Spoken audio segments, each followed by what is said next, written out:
Olá, bom dia. Dando início à programação anual de saúde da Gerência de Odontologia, com um curso de aprimoramento em procedimentos de exodontia na atenção primária, especificamente para os cirurgiões dentistas da atenção primária.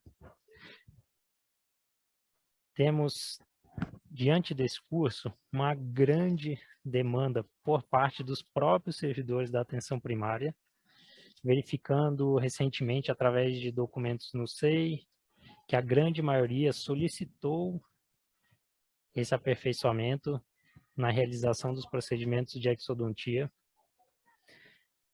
Percebemos, assim, que vários servidores têm uma certa insegurança na realização dos procedimentos e, inclusive, da demanda que o Centro de Especialidades Odontológicas, situado a maioria no hospital, recebem procedimentos encaminhados para exodontia, em que observa-se que ele seria possível da realização na própria UBS que o encaminhou.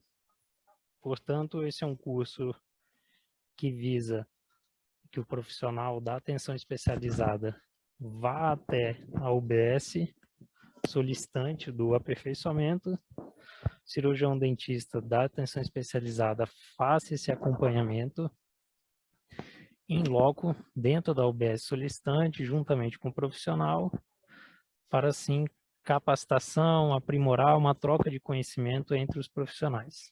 Então, a exodontia, podemos dizer que é aí a especialidade mais antiga exercida pelo profissional da área de odontologia. A nossa realidade no serviço público é de uma área bem extracionista. Percebemos aí que desde 2009 até 2021, se colocarmos um filtro de procedimentos cirúrgicos no CIA, que é o Sistema de Informação Ambulatorial, dentre todos os procedimentos cirúrgicos na CESDF, ele é o procedimento mais executado, que é a exodontia, extrações de dente. Percebe-se que esse gráfico vai diminuindo ao longo do tempo. Um dos fatores é por esse princípio extracionista vem diminuindo, os profissionais acabam optando por procedimentos mais conservadores, os mecanismos de atuação para executar uma restauração, um núcleo, uma coroa, núcleo, uma restauração indireta, teve um aprimoramento, consequentemente, as extrações foram diminuindo. A informação por parte do paciente também é importante, onde os pacientes tenham acesso à informação melhor, uma conscientização da preservação dos dentes que possam ser mantidos na cavidade bucal. Então, colocamos aí que a extração de dente permanente é o segundo, em 10 anos, o segundo procedimento mais executado dentro dos procedimentos cirúrgicos. Observamos também que tem, dentre esses procedimentos, na tela, a remoção de dente retido, incluso impactado, que é um procedimento já realizado no Centro de Especialidades Odontológicas, um procedimento que requer um cuidado maior e um treinamento maior por parte de profissionais especializados. Diante desse cenário, elaboramos como sequência uma revisão de literatura dos anestésicos locais, depois associando a medicações e relação com condição sistêmica dos pacientes. Dentre os anestésicos que nós mais utilizamos na odontologia, citamos que é necessário a presença de um vasoconstritor diante desse sal anestésico, que são substâncias adicionadas às soluções anestésicas e, por finalidade, tem aumentar o tempo de anestesia e promover uma hemostasia local. Claro, diante da correta técnica e com base na literatura, usar quantidade correta e evitar, assim, um efeito rebote com a utilização correta do vasoconstritor associado ao sal anestésico. Então, no Brasil, temos uma classificação geral dos anestésicos, dois tipos de vasoconstritores. Temos aí os adrenérgicos, ou simpático-miméticos, e também a felipressina, que é geralmente associado ao anestésico prilocaína. Então, dentre os adrenérgicos, temos a adrenalina e a noradrenalina, que são os mais utilizados no dia a dia clínico da odontologia. O que nós pensamos quando avaliar uma correta técnica anestésica ao paciente? Seria o seu risco e o benefício. Se pegarmos o Brasil, onde cerca de 22 a 41% da população adulta tem hipertensão, nós temos que pensar que, diante de um estresse clínico, onde o paciente será submetido a um procedimento clínico, cirúrgico, odontológico, essa situação de estresse do paciente, a liberação de adrenalina endógena desse paciente, ela pode ser muito mais nociva do que a adrenalina exógena administrada de forma apropriada pelo cirurgião dentista.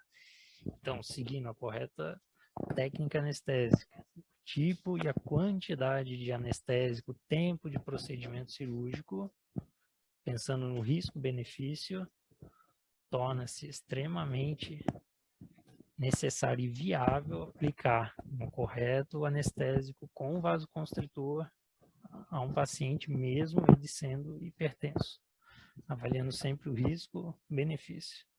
Então, nesse quadro, a literatura aponta que a felipressina, como representante não adrenérgico, é a opção mais adequada por apresentar como principal vantagem menor repercussão sobre o sistema cardiovascular. No que diz respeito à dose, não há consenso sobre o uso de anestésicos como vasoconstritores, sendo a dose condicionada ao tipo de concentração do vasoconstritor. Felipressina no Brasil é vendida associada a citocaína 3%. A dose máxima de felipressina recomendada para pacientes cardiopatas não deve ultrapassar o equivalente a 5 tubetes de 1,8 ml, que é o padrão de cada tubete. Então, anestésicos com vasoconstritor de felipressina para pacientes cardiopatas não ultrapassar o equivalente a 5 tubetes. Quando ao uso de adrenalina, que podemos também utilizar, temos que nos atentar ao limite de 2 tubetes por sessão.